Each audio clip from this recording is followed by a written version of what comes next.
Muy bien. Dentro del análisis religioso del mundo judaico o hebreo, debemos destacar que esta es la religión más antigua de las que se denominan religiones reveladas por Dios. Esta religión revelada por Dios al pueblo, a la comunidad judía, lo incorpora como el pueblo protegido y seleccionado por Dios. El profeta Abraham es el primero de los profetas, el más importante, el profeta fundador.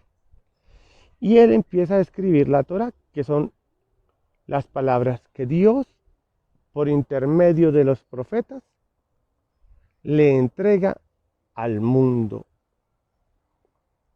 judío.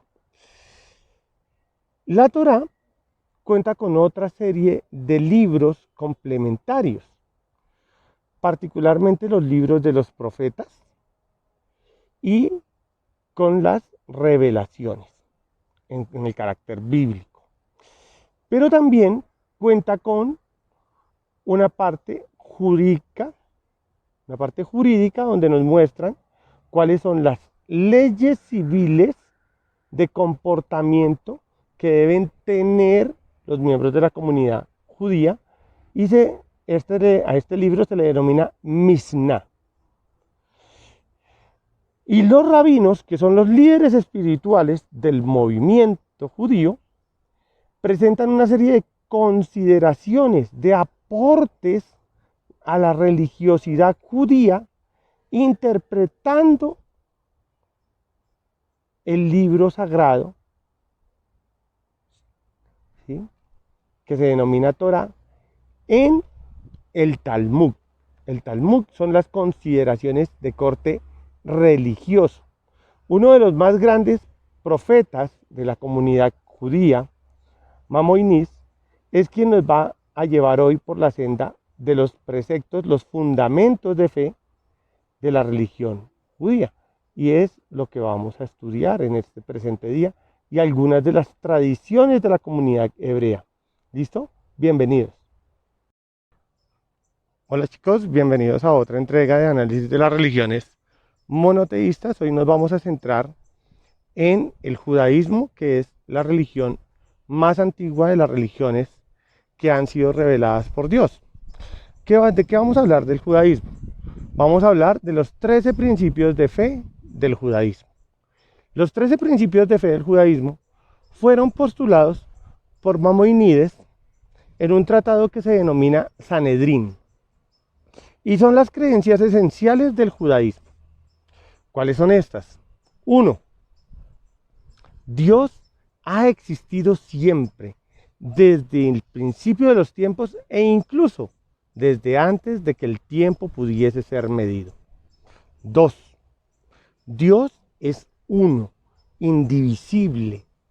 Por eso es una religión monoteísta. Hay la creencia en la existencia de un único Dios. Solo Dios es uno. 3. Dios es ante todo un espíritu y por lo tanto es un ser incorpóreo. No se manifiesta de manera natural ni con seres naturales. Dios no va a tomar, por ejemplo, para poder manifestarse a los hombres, el cuerpo de un animal. 4. Dios es eterno, no tiene ni principio ni fin. 5. Solo Dios es objeto de culto.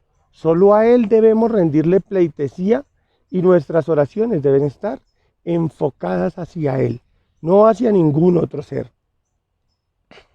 6. Solo creemos, dentro de la mentalidad judía, solo podemos creer en aquello que ha sido revelado por Dios a través de los profetas. No existe ninguna otra creencia posible. 7. El mayor de los profetas es el profeta Moisés. Es el primer y gran profeta del pueblo judío. 8.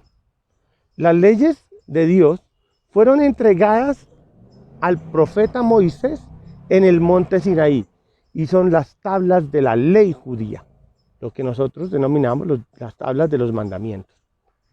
9. La Torá, el libro sagrado de la comunidad judía, es ante todo inmutable, no lo podemos cambiar, no podemos cambiar de él ni una palabra, ya que es la voz de Dios que llega a oídos de la comunidad judía. 10. Yahvé, nuestro único Dios, conoce previamente los actos que vamos a cometer a lo largo de nuestra vida. Él ya sabe, como un espíritu superior, qué vamos a hacer en nuestras vidas. Y lo que debe hacer, que es el precepto número 11, es evaluar cómo actuamos. Evaluar si hemos actuado bien y si hemos actuado mal. Y es Dios quien otorga la posibilidad de una salvación eterna o de un castigo eterno. El precepto 12 nos habla de la venida de un Salvador, de un Mesías Salvador, que va a librar al pueblo judío de todos sus conflictos. A este gran profeta, a este gran Salvador, se le conoce como Emanuel. Y por último, el principio 13 de fe del judaísmo, nos habla de la resurrección. Nos indica que en el último de los días de la tierra, cuando Dios nos conduzca hacia el juicio final, nos va a evaluar, va a haber un juicio y que las almas van a resucitar para recibir ese juicio. Y se va a determinar si nuestras acciones fueron buenas o malas, y de acuerdo con ello se determinará nuestro lugar, el lugar que Dios nos otorgue. Bien, continuemos con el análisis de la tradición del pueblo judío. Encontramos básicamente tres grandes costumbres dentro de la tradición judía. La primera es la circuncisión, que se le realiza a los niños a los 8 días de haber nacido, de acuerdo con los preceptos y consideraciones del profeta Abraham. La segunda es el Sabbat, que es considerar como el día santo el sábado, que se debe respetar. El Sabbat los judíos no laboran, se dedican a descansar y a orar. Y la última es la celebración del Pesnip o Pascua judía, que nos recuerda cuando los judíos fueron liberados por Moisés de la esclavitud del faraón y fueron llevados por el desierto durante 40 años en búsqueda de la tierra prometida por Dios.